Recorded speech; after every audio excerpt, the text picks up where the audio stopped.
Bismillahirrahmanirrahim. Assalamualaikum warahmatullahi wabarakatuh. Yang saya hormati guru pembimbing kami, Pak Baskoro, dan yang kami sayangi semua teman-teman kami.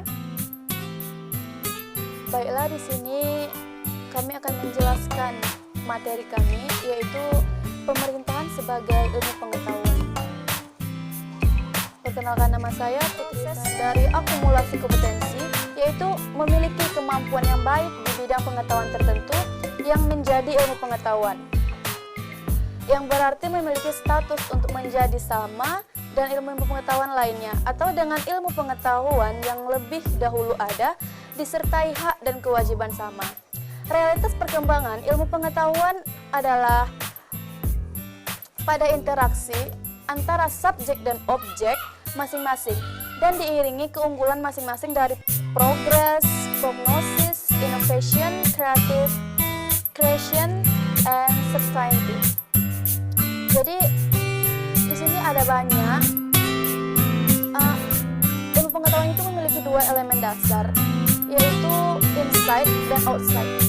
Insight itu suatu perasaan yang menjadi pasti, dan outside itu sesuatu hal yang membuat Anda bersikap pasti. Dan ilmu pemerintahan yaitu ilmu yang mempelajari bagaimana melaksanakan pengurusan atau disebut dengan eksekutif, pengaturan, legislatif, kepemimpinan dan koordinasi pemerintahan, baik pusat dengan daerah ataupun rakyat dengan pemerintahnya, dalam berbagai peristiwa dan gejala pemerintahan secara baik dan benar. Di sini saya hanya menjelaskan pengertiannya saja, dan materi lainnya akan disampaikan oleh teman-teman saya. Assalamualaikum warahmatullahi wabarakatuh.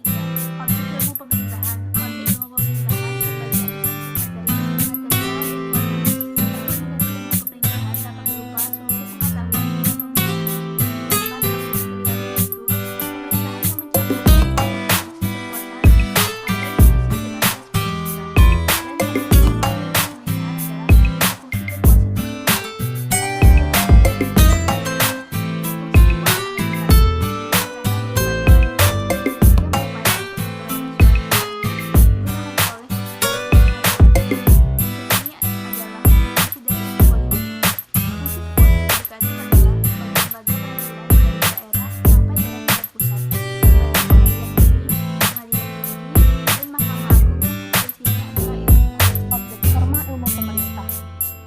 Pemerintahan dalam arti sempit juga dilakukan metode pendekatan sistematika, yaitu ontologi, epistemologi, dan aksiologi.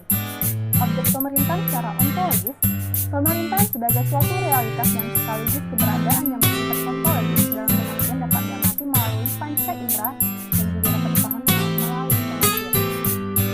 Objek pemerintahan secara epistemologis adalah untuk memahami objek dengan benar dan jelas.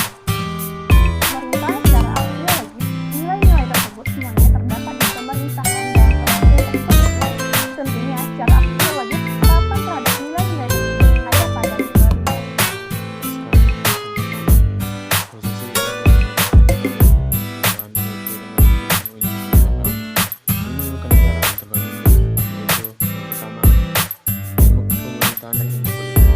Dapat dikatakan bahwa ilmu pemerintahan menekankan pada fungsi output daripada mutu sisi politik, sedangkan ilmu politik menitik beratkan pada fungsi input. Dengan kata lain, ilmu pemerintahan lebih mempelajari komponen politik dari suatu sistem politik, sedangkan ilmu politik mempelajari society dari suatu sistem politik. Kemudian, melihat hubungan yang nyata pula antara ilmu politik dan ilmu pemerintahan yang organisasinya tersusun berdasarkan prinsip-prinsip birokrasi yang mempunyai ruang lingkup yang cukup luas, mulai dari garis pemerintahan pusat sampai ke daerah-daerah dan desa ataupun kelurahan adalah menjalankan keputusan-keputusan politik, sedangkan ilmu pemerintahan fokus pada penyelenggaraannya. Yang kedua yaitu ilmu pemerintahan dan ilmu negara. Hubungan antara ilmu pemerintahan dan ilmu negara sangat dekat, sehingga banyak yang merancangkan pembagian bentuk-bentuk negara dengan bentuk-bentuk pemerintahan. Sedangkan ilmu pemerintahan itu dinamis karena dapat menyesuaikan diri dengan situasi dan kondisi setempat. Oleh karena itu, selain merupakan suatu disiplin ilmu pengetahuan yang berdiri sendiri, pemerintahan juga merupakan suatu seni, yaitu seni memerintah yang selain diperoleh melalui kegiatan belajar mengajar, juga karena dilahirkan berbakat. Kemudian, salah satu syarat adanya negara adalah adanya pemerintah yang sah dan diakui baik di dalam maupun di luar negeri. Dengan demikian, pemerintah tersebut mempunyai wewenang untuk memerintah secara legitimasi. Namun, pada prinsipnya hubungan antara ilmu pemerintahan dan ilmu negara sangat erat karena memiliki objek material yang sama. Yang ketiga itu ilmu pemerintahan dan administrasi negara. Ilmu politik, ilmu administrasi, ilmu pemerintahan dan ilmu administrasi negara. Administrasi dan politik merupakan dikotomi, yaitu dua bentuk berbeda yang berbeda satu sama lain, tetapi tidak dapat dipisahkan ibarat dua sisi dari suatu mata uang. Kedua dilaksanakan atau merupakan fungsi pemerintah, maksudnya pemerintah dalam arti yaitu pertama membuat kebijaksanaan dilaksanakan pihak legislatif, dan yang kedua pelaksanaan kebijaksanaan dilakukan pemerintah dalam arti sempit yaitu eksekutif. Pelaksanaan yang kedua ini disebut dengan administrasi negara. Jadi administrasi negara sebagai salah satu fungsi pemerintahan menjelaskan beberapa pendekatan administrasi negara, bahkan memasukkan administrasi negara juga sebagai salah satu cabang ilmu pemerintahan.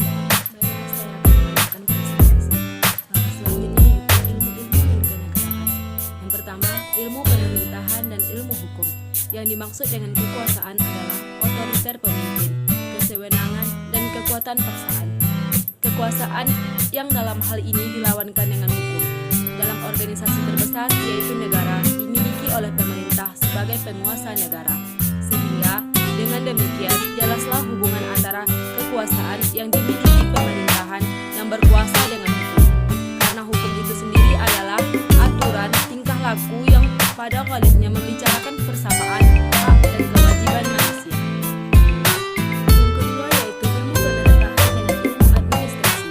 Hubungan antara ilmu pemerintahan dengan ilmu administrasi sebagaimana disampaikan pada hubungan administrasi negara sebagai cabang ilmu administrasi dan ilmu pemerintahan, bahwa terlihat fungsi ilmu administrasi itu sendiri adalah pelaksanaan kebijakan negara yang dijalankan oleh aparat atau pejabat.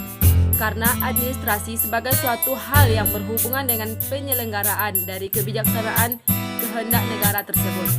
Jadi, kerjasama suatu bangsa untuk mencapai tujuan negara nasionalnya tersebut yang kemudian dapat disebut sebagai administrasi negara menjadi salah satu fungsi dari pemerintahan.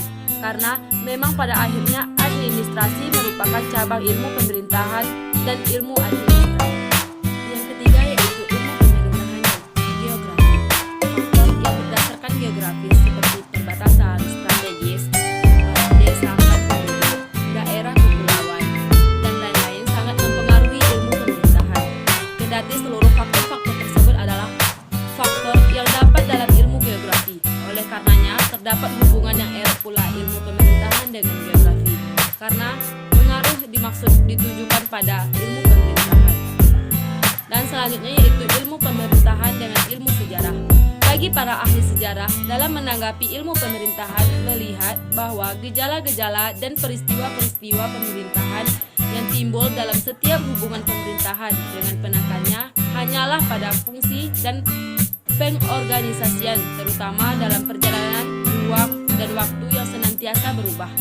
Dengan demikian dapat ditelusuri bahwa tingkat budaya, tingkat kadar kesukuan, keadaan geografis dan politis dan lain-lain. Assalamualaikum warahmatullahi wabarakatuh.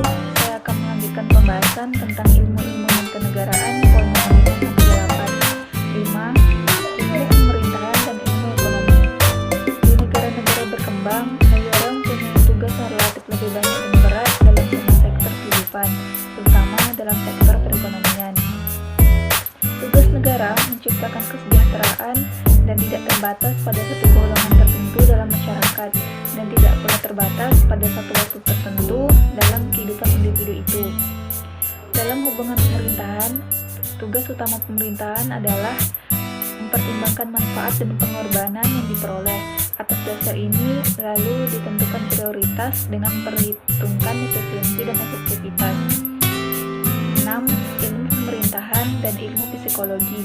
Melalui ilmu jiwa atau psikologi, diadakan penyelidikan terhadap terbentuknya elit pemerintahan, masalah pemerintahan, masalah kepemimpinan, pendapat umum, propaganda, partai politik, dan gejala-gejala terbentuknya sebuah revolusi. Dengan demikian, pengetahuan kejiwaan sangat dibutuhkan dimanapun, kapanpun diadakan penyelidikan ilmu pemerintahan secara ilmu pemerintahan dan sosiologi. Ilmu pemerintahan menurut para ahli sosiologi yaitu gejala-gejala yang timbul dalam hubungan pemerintahan, seperti hubungan antara yang diperintah atau masyarakat dengan yang memerintah atau pemerintah, dipandang sebagai usaha penataan masyarakat. Dalam hal ini perlu dilihat bahwa yang memerintah sejauh mana mampu dalam melakukan perubahan dalam hubungan masyarakat tersebut. Sebaliknya juga perlu dilihat sejauh mana yang diperintah diubah dalam hubungan masyarakat tersebut. 8. Ilmu pemerintahan dan filsafat. Filsafat menelaah hal-hal yang menjadi objeknya dari sudut intinya yang mutlak, terdalam, tidak berubah, atau perundangan yang sedalam-dalamnya sebab ada dan terbuat. Kenyataan yang sedalam-dalamnya sampai kepada mengapa yang penghabisan. Filsafat menjawab pertanyaan-pertanyaan yang terakhir, tidak dangkal dan dogmatis, melainkan kritis, sehingga kita sadar akan kekaburan dan kekacauan pengertian sehari-hari. Sekian dari saya. Wassalamualaikum warahmatullahi wabarakatuh.